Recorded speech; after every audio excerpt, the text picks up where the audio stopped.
It was even at half-time, and that coincided with Lachie Neale coming on the ground as well. And if you look there, just that dominance in the way they finally broke it open, especially in the last 15 minutes of the third quarter, Brownie.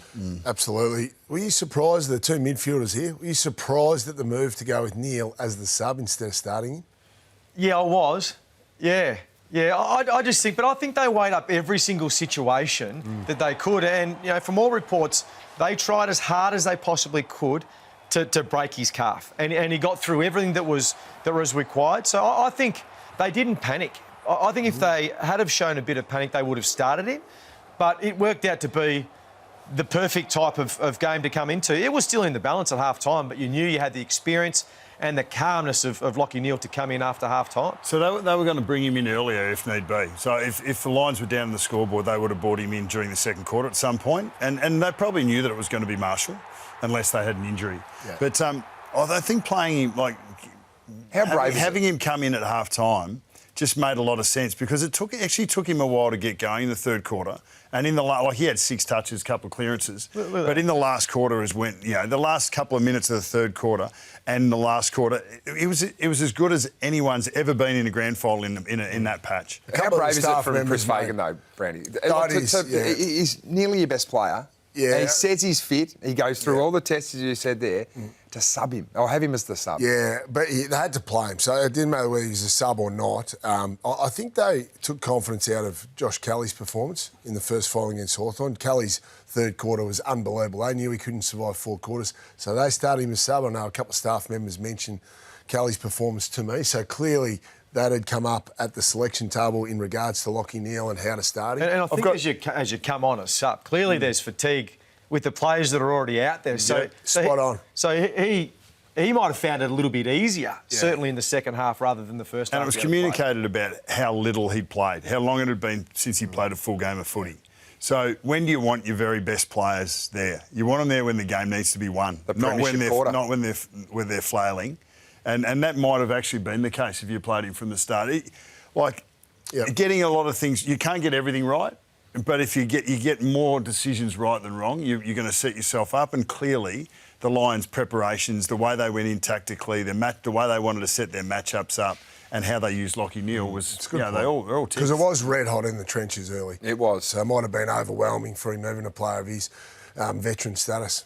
You mentioned all the statistical side of things and the way they've looked at the game. They had a great place to look at, and that was the first final, Geordie, where they were completely beaten there. And it was a completely different scenario that they showed up in the grand final. Yeah, I mean, Geelong clearly played well in that final, and they played well in the final against Hawthorn. So almost too well that this was the area it seemed like that Brisbane really wanted to hone in on. And it's an area where Brisbane are really well stacked. We speak about Lachie Neale as a sub, but they had so many players out on the field that are well credentialed. So you look at that. First final, Brisbane 3 goals 3 to 7 goals 8 from stoppages. Second final, 11-7 to 4 goals 5-29. So that is a huge improvement on the 2 games. And it was done through a myriad of things, but I think in terms of the half forwards and how they didn't allow Geelong to have extras at the stoppage, I think was, which they've done in the past, but I don't think they've gone as far as what they did on the weekend. So they're 2 half forwards. We showed the vision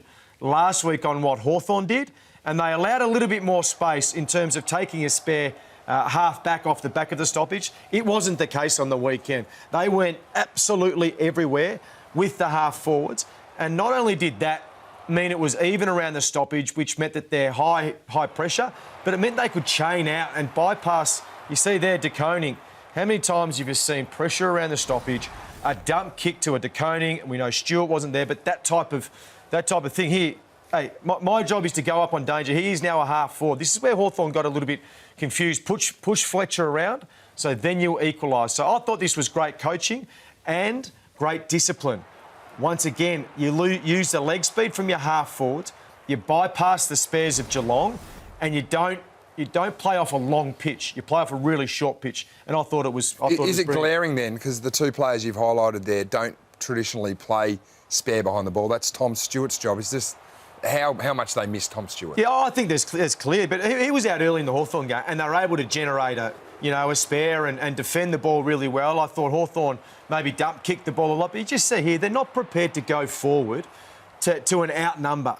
So they just hold composure through the ball. They had nearly 100 marks, so they were able to control the ball. They kicked more than hot handball in the first final, didn't they? They had too much hot potato with the handball. Too much hot potato. So they just showed, I think, great composure. So once again, Myers and Manor, how many times have you seen them free at stoppages, Bucks? Well, even Leicester. Leicester's not a stoppage player, but you're saying, well, we don't care about whether you're a stoppage player or not. We're just going to, you've got to go in, lean in on the body and get a job done. The other thing that happened is Geelong's wingmen play like forwards from stoppage. So you see they're very much forward. So Archie, Reville, Marshall in the early stages, they need to play as half-backs. So they were ready for what was going to come. And the loose player they got was Bailey, as the extra who created chaos through those mid-stoppages. So the difference between this game and maybe the other game, a half-forward would come up to Reville and Reville would go behind as a sort of a winger or a sweeper.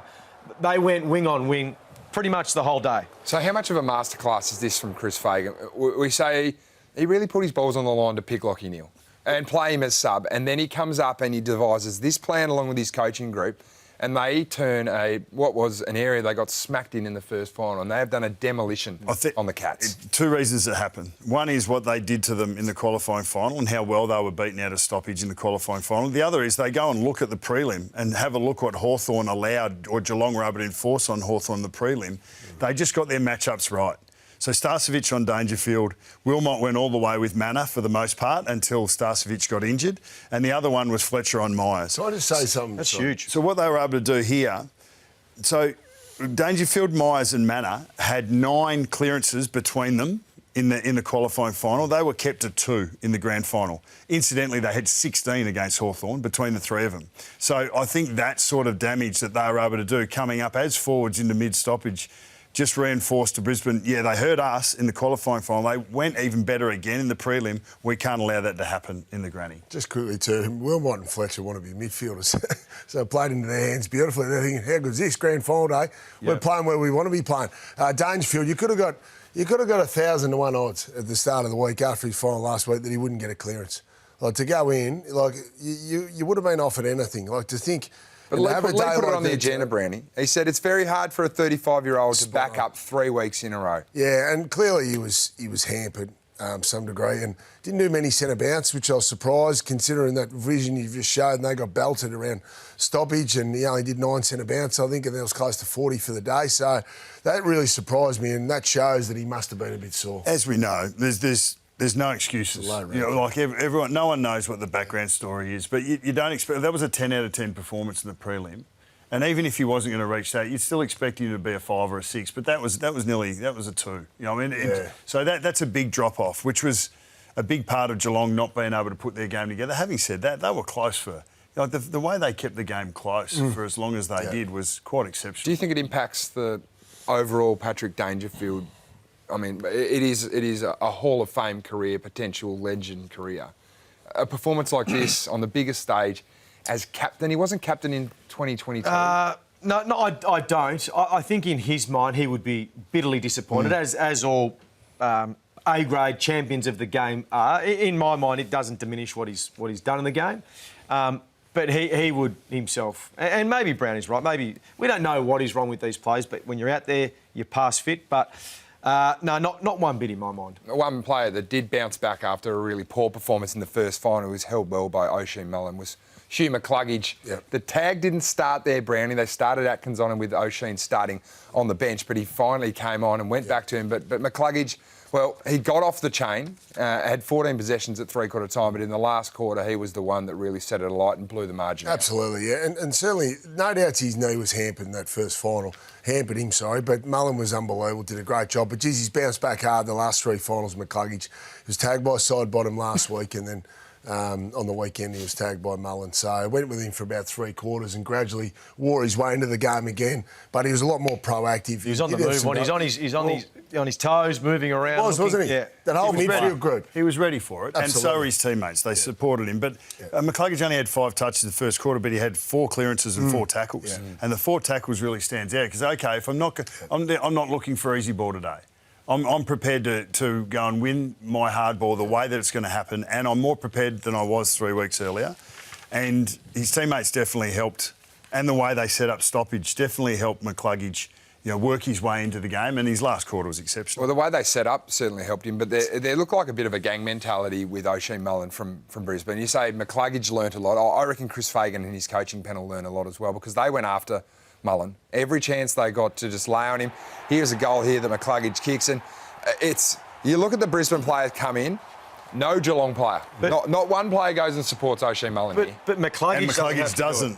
That's good. Yeah. So I look at McCluggage walking away. So it's not his job. I think the Brisbane players, and I wouldn't be surprised if the coaching staff would have put it on the players. You got to look after one of your teammates. And then here, this is the next centre bounce. As soon as they got a chance to get him, they got him. Yeah. It's like the old Lee used to circle a tagger quite often. Do you think Fakes would have done that?